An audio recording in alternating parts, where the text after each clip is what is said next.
Bail order कहाँ है? Bail order कहाँ है? ठीक. Lordship would have the order at page number 13. Yes. My Lord, Lordship may be kind enough to kindly have the offences got registered are under section 304, 308, 34, section 427, 429, 435, 436, 120B of the IPC, and under section 3, 4, 5, 6 of the Explosive Substances Act, and also under section 5 and 9B of the Explosives Act. For Lordships to kindly have a hold of the facts, my lords, an incident is said to have taken place on 6/2/2024, whereby an explosion is said to have taken place in a factory premise, which was a licensed premise known as Rajesh Fireworks, wherein it is so alleged that certain people had sustained injuries and they later on died. Now they start with the investigation. And it is said, Malad, the point what I would be canvassing before Lordships is that the present applicant has been awarded a license under the Explosives Act, and that license was a valid license. So as a matter of fact, he was permitted to prepare and manufacture. The allegations are that he was permitted to prepare the explosives. Now the question would be whether an offence under section 304 or section 308 would be made out. The present applicant is in jail since 7/2/2024. Approximately 1.5 years has elapsed. The total number of witnesses, Lordship, before we go ahead, Manoj, a status report in this matter was called on 23/6/2025.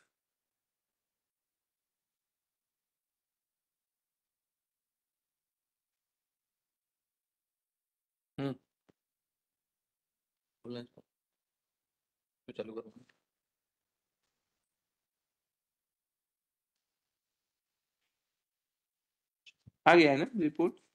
आपसे मेरे को नहीं आया status report आया.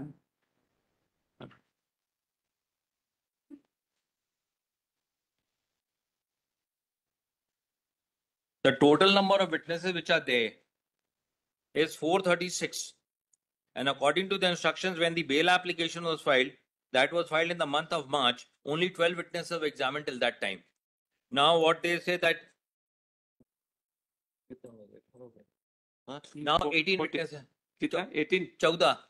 अभी तक 16 have been examined. 16. So total number of witnesses which is there is 436. Out of 436, only 16 witnesses have been examined in a span of more than 1.5 years. Now, whether Malud an offence under section 304 or 308 would be made out would be a debatable question. I go back to a very celebrated judgment, that is Keshav Mahindra. We go down to Keshav Mahindra's judgment, and what they allege over there is that when the blast had taken place or the MIC incident is said to have taken place at Bhopal, the charge sheet, they came down that a charge should be framed under section 3 and 4. The Honorable High Court and the Supreme Court the matter traveled over there, and they came to the conclusion that it would be a case under section 3 and 4A of the Indian Penal Code. And at that particular juncture, it was held that it would be a case under section 3 and 4A because of the incident. Manu, there was no intention on the part of anyone. It was a stray incident which is said to have taken place out also over here. And it is not that something illegal was being done. There was a license which is there. The license is very much there, which was a valid license. So what I humbly submit, assuming for the sake of argument, certain people have died. No dispute about that. An incident is said to have taken place. Somewhere around 400 people are said to have sustained injuries. What the allegations are, 13 people are said to have died. But what I go down, my lord, is the crux of the matter, whether an offence under section 3 and 4 would be made out or an offence under section 3 and 4A of the IPC would be made out. Rash or negligent act or culpable homicide amounting to murder. This is the judgment which I rely upon.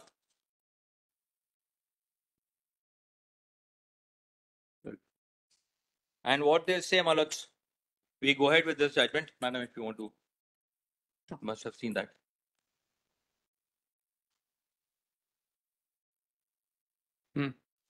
We come down to, my lord, the last but one paragraph. As a result of the aforesaid discussion, it is held that on the material led by the prosecution, appropriate charges which are required to be framed against the concerned accused are under section 3 and 4 So far as accused number 5, 6, 7, 8, and 9 are concerned, so far the accused number 2, 3, 4, 12 are concerned, charge under section 3 and 4A, read with section 34 of the Indian IPC will be framed as these offences at trial court of session will be transferred from the court of Chief Judicial Magistrate Bhopal, and thereafter charges under section 3 and 4A with the aid of section 34. In result, the partly succeed with the framing of charges in section 3 and 4, part 2, section 324, 326. 429 is without the aid of section acquisition set aside. And kindly see what were the allegations. The allegations were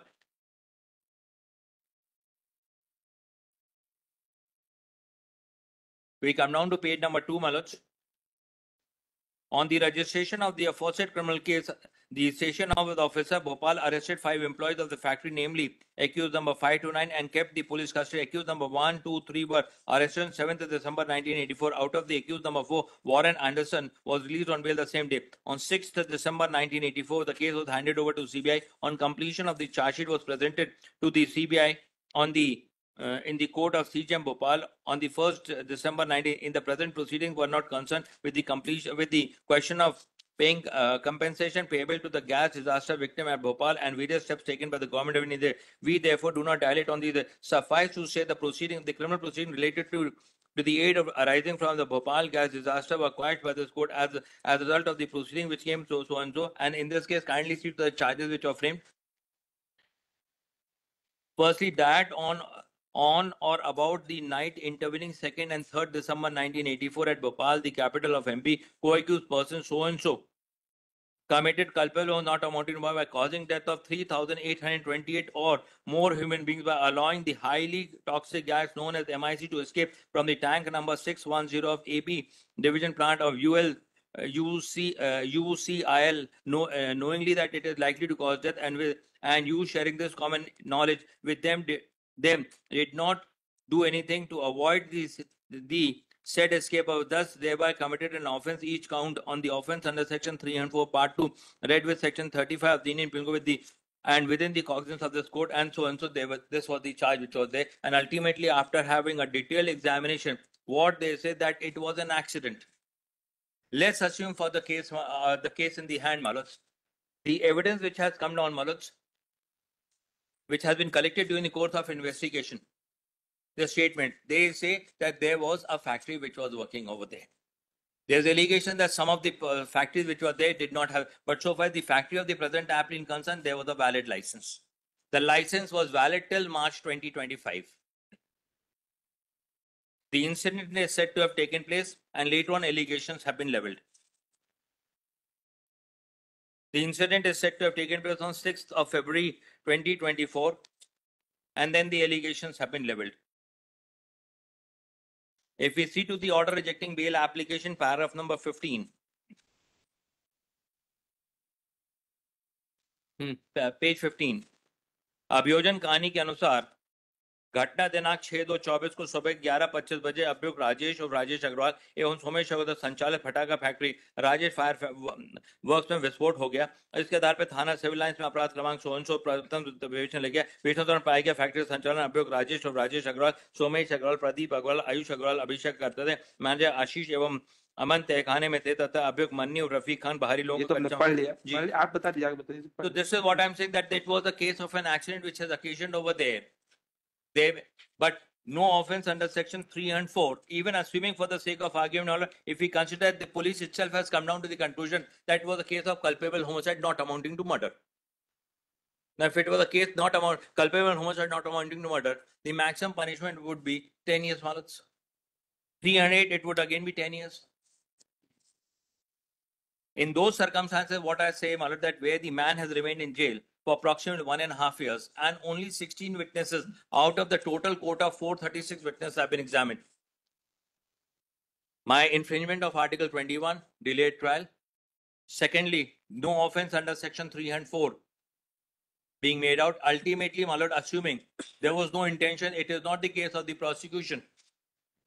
At best, the prosecution can say that we knew that there can be an explosion, but that would be an amounting, there has to be some positive act on my part so as to make out an offense under section 3 and 4A. I would say that an offense, it was a mishap in a factory which has occasioned over there. That is the humble submission, sir. आप बताइए। May it please, my lords. My lords, first I want to respond to my learned friends' arguments, some of which, to say the least, my lords, very respectfully, are shocking lies before this honorable court. My lords, the first point that was made before my lords was that there was a valid license. इनकी तरफ से कहा गया कि 2025 तक का valid license था. My lords, ये सबसे पहले वो लाइसेंस की कॉपी बता दें माय लॉर्ड्स को कि वो 2025 का वैलिड लाइसेंस कहां तक है. माय लॉर्ड्स, 1.5 साल से 15 अलग अलग मैटर्स हम इस केस में लड़ रहे हैं. I have had the fortune to appear in all of them. ये लाइसेंस अभी तक कहीं पे नहीं आया है. चार्जशीट के हिसाब से माय लॉर्ड्स 2 लाइसेंस थे, LE1 और सॉरी माय लॉर्ड्स LE1G और LE5. इनकी वैलिडिटी थी माय लॉर्ड्स 31 मार्च 2023 तक. LE1G 31 मार्च 2023 का नाम क्या बताया? LE1 and LE5. My lords, alphabets LE1 and LE5. तो पहली बात तो ये कि जब ये इंसिडेंट हुआ 6/4/2024 को, तब आपके पास कोई भी वैलिड लाइसेंस नहीं था. Point number 1. पॉइंट नंबर 2, ये जो 2 लाइसेंसेस मैंने आपको बताए माय लॉर्ड्स, ये राजेश अग्रवाल और सोमेश अग्रवाल के नाम पे थे. इसलिए मैंने कहा कि सोमेश अग्रवाल, जिनकी बेल आज हम सुन रहे हैं, ये मेन अक्यूज थे इस मैटर में. तीसरा महत्वपूर्ण बिंदु माय लॉर्ड्स कि जो 2 लाइसेंस आपने बताए LE1 एंड LE5, जी माय लॉर्ड्स, इसका एक्सपायर पीरियड क्या, ड्यू डेट क्या, कब तक के लिए? 31 मार्च 2023. 31/3/2023. That's right. मतलब जिस दिन ये इंसिडेंट हुआ माय लॉर्ड्स 6 अप्रैल 2024 को, तब आपके पास कोई भी वैलिड लाइसेंस नहीं था. Point number 1. पॉइंट नंबर 2, ये जो 2 लाइसेंस थे, ये दोनों सगे भाई राजेश अग्रवाल और सोमेश अग्रवाल के नाम पे थे. उस तरीके से सोमेश अग्रवाल इस केस के सबसे मुख्य प्राइमरी अक्यूज्ड बन जाते हैं. तीसरा बिंदु माय लॉर्ड्स, जो 2 लाइसेंस आपके पास थे भी, उन लाइसेंस के अंडर आपको क्या परमिशन थी कि आप 15 किलो, एक लाइसेंस में 15 किलो, दूसरे लाइसेंस में 15 किलो के फायरवर्क्स को स्टोर और मैन्युफैक्चर कर सकते हैं. लेकिन चार्जशीट के अनुसार जिस दिन ये घटना हुई, उस दिन 75 more times manufactured and stored fireworks were recovered from the factory site. आपको परमिशन थी 15 किलो की, 75 मोर टाइम सीज हुआ जिस दिन घटना हुई. और माय लॉर्ड्स, बाद में इंक्वायरी के समय ये पता चला, इनके बैंक स्टेटमेंट्स देखकर, ये आंकड़े बहुत महत्वपूर्ण है माय लॉर्ड्स, आंकड़े देखकर बैंक स्टेटमेंट से पता चला कि 3.85 करोड़ के आपने 1 लाख किलो एल्यूमिनियम पाउडर का ऑर्डर दिया था, जिसके लिए आपने 3.85 करोड़ अपने बैंक से पे किए थे. इसी के साथ साथ लगभग 1 लाख किलो एल्यूमिनियम पाउडर के अलावा आपने 1,75,000 किलो सल्फर भी ऑर्डर किया था, जिसकी मार्केट कीमत आपने 26 लाख चुकाई. और इसके साथ माय लॉर्ड, लगभग 54 लाख रुपीस का सॉल्ट पेटर करके एक केमिकल आता है. माय लॉर्ड्स, ये मैं थोड़ा टेक्निकल पॉइंट है, लेकिन ये जो एल्यूमिनियम, सॉल्ट पेटर और सल्फर है, ये सब फायरवर्क्स बनाने के काम आता है.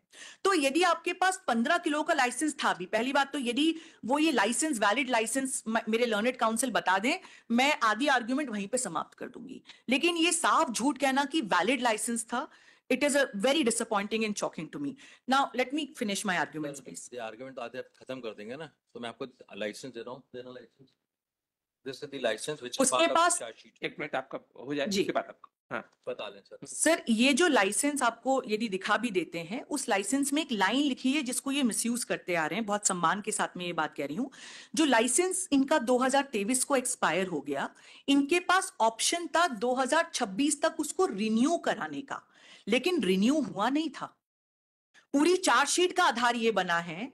इनफैक्ट माय लॉर्ड्स, एक चीज मैं और आपके ध्यान में इसी बिंदु पे लाना चाहती हूँ. जो 8 अक्यूज्ड हैं इस केस में, माय लॉर्ड, सबकी अभी तक बेल रिजेक्ट होते आई है. राजेश अग्रवाल की भी इसी माननीय न्यायालय ने बेल रिजेक्ट करी थी.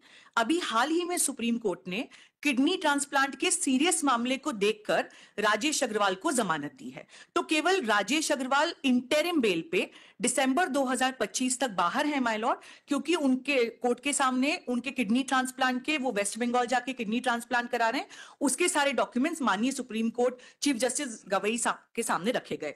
माय लॉर्ड्स, इनफैक्ट ये ऑटो अक्यूज में जो जिनका ये मान लिया जाए कि सबसे कम रोल था, for the sake of argument, one mister Rafiq Khan, ठीक है, he was not even a manager admittedly, his bail has also been rejected by the Supreme Court recently. Now my lords, let me come to my second main argument. तो पहले तो मैंने licence वाली बात आपको clear कर दी। दूसरी महत्वपूर्ण बात यह है कि जो कंपैरिजन ड्रॉ किया भोपाल गैस ट्रेजेडी से, again extremely shocking and I से दिस रिस्पॉन्सिबली, क्या हम चाहते हैं कि मध्य प्रदेश में भोपाल गैस त्रासदी जैसा हम दूसरा एक केस यहाँ पे पैदा कर दें कि जहां पे जो पीड़ित हैं, जिन लोगों की कोई गलती नहीं थी, वो अगले 40 साल तक कोर्टों में लड़ते रहें? दूसरी बात, टेक्निकल लीगल पॉइंट पे भोपाल गैस ट्रेजेडी में एक्सप्लोजिव्स के अंदर इतनी सारी धाराएं नहीं लगी थी जो इस केस में लगाई गई हैं। माय लॉर्ड्स, इनफैक्ट एक आंकड़े के अनुसार पिछले 2 साल में पूरे भारतवर्ष में 26 केसेस हुए हैं जिसमें पटाखा फैक्ट्री ब्लास्ट हुआ है। एंड अलेजेडली माय लॉर्ड, आप जो फैक्ट्री चला रहे थे वो मध्य प्रदेश की फायरवर्क्स की बिगेस्ट मैन्युफैक्चरिंग फैक्ट्री थी। अब माय लॉर्ड्स, इसका जो मुख्य केस है वो एनजीटी भोपाल में चल रहा है पिछले 1.5 साल से। और माय लॉर्ड्स, जो पहला ऑर्डर एनजीटी ने दिया 6/4/2024 का, उसमें जो इंटरिम कॉम्पनसेशन बनाया, इंटरिम कॉम्पनसेशन में 5 अलग अलग कैटेगरी ऑफ विक्टिम्स को रिकॉग्नाइज किया। वो लोग जो जिनके घर से किसी की मृत्यु हुई, ऐसे 13 लोग हैं। 33 लोग जिनके घर फैक्ट्री के इर्द गिर्द थे जो पूर्ण तरीके से तबाह हो गए।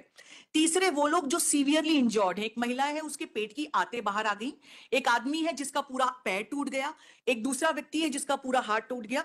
ऐसे 64 लोग सीवियरली इंजर्ड हैं, 220 माइनर इंजर्ड हैं, 200 लोग उसमें से 64 हम हटा देंगे, 220 माइनर इंजर्ड हैं और 200 लोग वो हैं जिनको डिस्प्लेस होना पड़ा। माय लॉर्ड्स, इंटरिम कॉम्पनसेशन जो एनजीटी ने निकाला उसका अमाउंट 18 करोड़ आया है। अभी तक आपके द्वारा केवल 4 करोड़, 1.5 साल की लड़ाई के बाद 4 करोड़ रुपए एनजीटी में बटा है। मतलब अभी सारे विक्टिम्स को, मेजॉरिटी ऑफ विक्टिम्स को इंटरिम कॉम्पनसेशन भी 1.5 साल बाद नहीं मिला है। ऐसे में यदि इनको बेल का फायदा इस समय मिलता है तो वो पैसा विक्टिम्स तक पहुंच पाएगा, इसकी संभावनाएं बहुत कम है। माय लॉर्ड्स, मैं तीसरे अपने आर्ग्यूमेंट पे आना चाहती हूं। माय लॉर्ड्स, ये जो बात कही गई कि कल्पेबल होमिसाइड मेंजरिया कहां था, फैक्ट्री चला रहे थे, काम दे रहे थे। माय लॉर्ड्स, ये जो फैक्ट्री थी ये भी चार्जशीट के अनुसार डबल स्टोरी बिल्डिंग थी जिसमें 19 कमरे थे। और माय लॉर्ड, ये पूरे रेसिडेंशियल एरिया जो बैरागढ़ है, ये पूरा प्रॉपर नगर पालिका क्षेत्र में आता है। It's a residential area. तो आपको पता था कि आप पटाखे बनाने का काम, जो by the nature of it dangerous है, उसे एक बस्ती में रेसिडेंट्स के बीच में कर रहे हैं। और इसके ऊपर वाली बात माय लॉर्ड्स, इसी फैक्ट्री में 3 बार इंसिडेंट पहले हो चुके हैं। आप इसके पहली बार भी हाई कोर्ट से बेल पर थे इस कंडीशन पर कि यह अब नहीं होगा, लेकिन आपने अपने व्यवस्थाओं में ना कोई सुधार किया, ना लाइसेंस की तरफ आपने ध्यान दिया, आपने अपने बिहेवियर में कोई बदलाव नहीं किया। तो पहली बात तो आप रेसिडेंस में चला रहे थे और ऐसी फैक्ट्री में जहां पे 3 बार ऑलरेडी इंसिडेंट हो चुका है, आपके ऊपर केस चल रहा है, आप हाईकोर्ट से जमानत ले आए और उसके बाद यहां पर होता है और आप फिर यहां पे आके खड़े होकर बोल रहे हैं कि हम तो धंधा कर रहे थे। नाउ माय लॉर्ड्स, दूसरी बात एक बहुत इंपॉर्टेंट पॉइंट है। माय लॉर्ड्स, एनजीटी ने 5 अप्रैल 2024 के ऑर्डर में स्टेट पोल्यूशन कंट्रोल बोर्ड की एक रिपोर्ट का हवाला दिया है।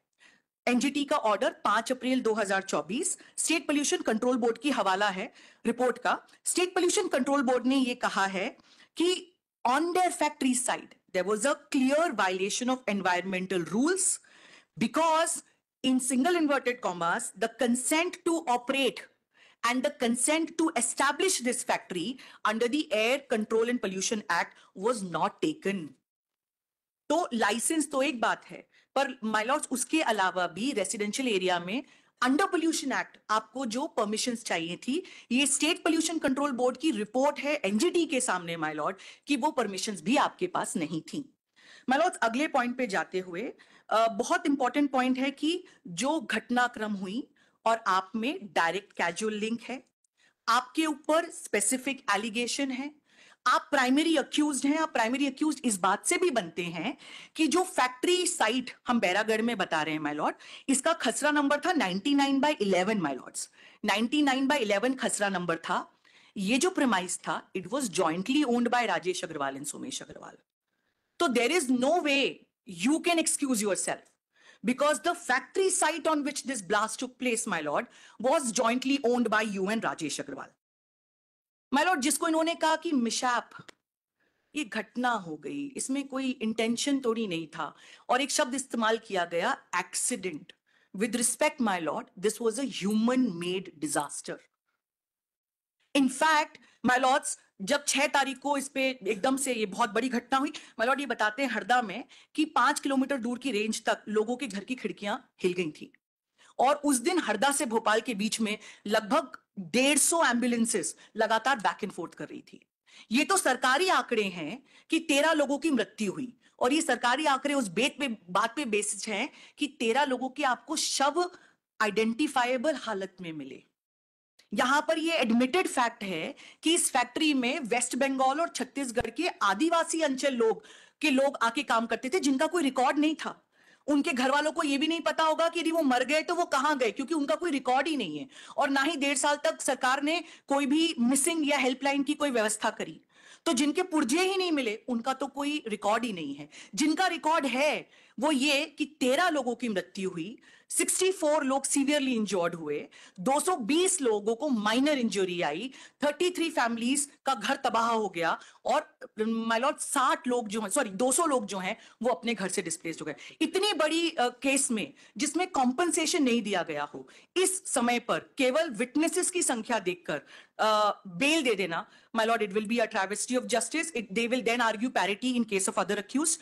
My lord, एक लास्ट के 2 पॉइंट्स है मेरे, बस बहुत छोटे छोटे। my lord, एक चीज इसमें ये भी इंपॉर्टेंट है कि जो राजेश अग्रवाल जी जो जमानत पर आए हैं, उनको अभी कुछ समय पहले 2 हफ्ते पहले हरदा में देखा गया, और ये जो आदिवासी अंचल के जो लेबरर्स थे, इनकी टीन शेड बनी हुई है फैक्ट्री साइट के पीछे, उसको रात भर उन्होंने खड़े होकर तोड़ा गया। वहां पे जो पीड़ित परिवार थे, उन्होंने पुलिस में तुरंत इसकी कंप्लेंट भी कराई। मेरे लिए संभव नहीं है कि मैं 200 लोगों के साथ एप्लीकेशन और एफिडेविट लगाऊं। ये सब we are paying my lords by a collective fee. Even coming today here is through collective fee that everybody is putting together. My lord, ऐसे केस में एक जो हमारे इंटरवीनर हैं, उनके ऊपर राजेश अग्रवाल की फैमिली के द्वारा चोरी का झूठा केस किया गया। ऐसे केस में जहां पे 18 विटनेस हुए हैं और सभी में सोमेश अग्रवाल को आइडेंटिफाई किया है, आपने ये नहीं कहा कि किसी एक भी विटनेस स्टेटमेंट सोमेश अग्रवाल को नहीं पहचाना हो, सिर्फ 18 हुए, इनको अभी यदि बेल दे दिया my lord, so there is a very high probability of tampering with witnesses. Therefore in my humble submission, at this stage, in a case like this which has shook whole of Madhya Pradesh, keeping in mind the poor people, and my lords, जिन लोगों के घर तबाह हो गए, वो अभी भी एक मेकशिफ्ट रिलीफ कैंप में रह रहे हैं। हरदा में गवर्नमेंट कॉलेज है जहां पे उनको रखा जा रहा है।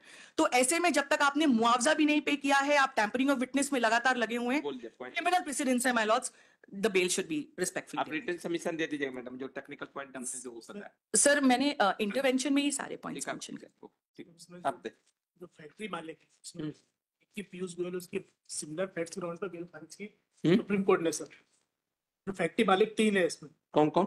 ये सर इसमें मैंने ऑर्डर लगाया, एक राजेश अग्रवाल है, सोमेश अग्रवाल एंड पीयूष अग्रवाल, प्रदीप गोयल सर, प्रदीप गोयल और ताऊ, इनकी सर सुप्रीम कोर्ट ने बिल खारिज की सिमिलर फैक्ट्स एंड ग्राउंड पर। वो ऑर्डर लगाया है सर मैंने वो आपको दिए सर, रेस्पोंडेंट के लिए। उसमें पहले सर उसमें राजेश को भी टेम्परेरी बिल मिली हुई है, और ये उसको पहले मिली थी टेम्परेरी, बट बाद में कोर्ट ने उसको भी खारिज कर लिया। प्रदीप को सर तो एलिगेशन सर है कि ये इनके पास जो लाइसेंस है, आपके पास 15 किलो का था जिस दिन इंसिडेंट हुआ है, उस दिन इनके पास 37,630 किलोग्राम रिकवर हुआ है विस्फोट के बाद भी सोमेश के पास से की फैक्ट्री से। ठीक, मैं आप बता दीजिए। Well, the license, with utmost amount of respect, I would say, whatever was said over here, that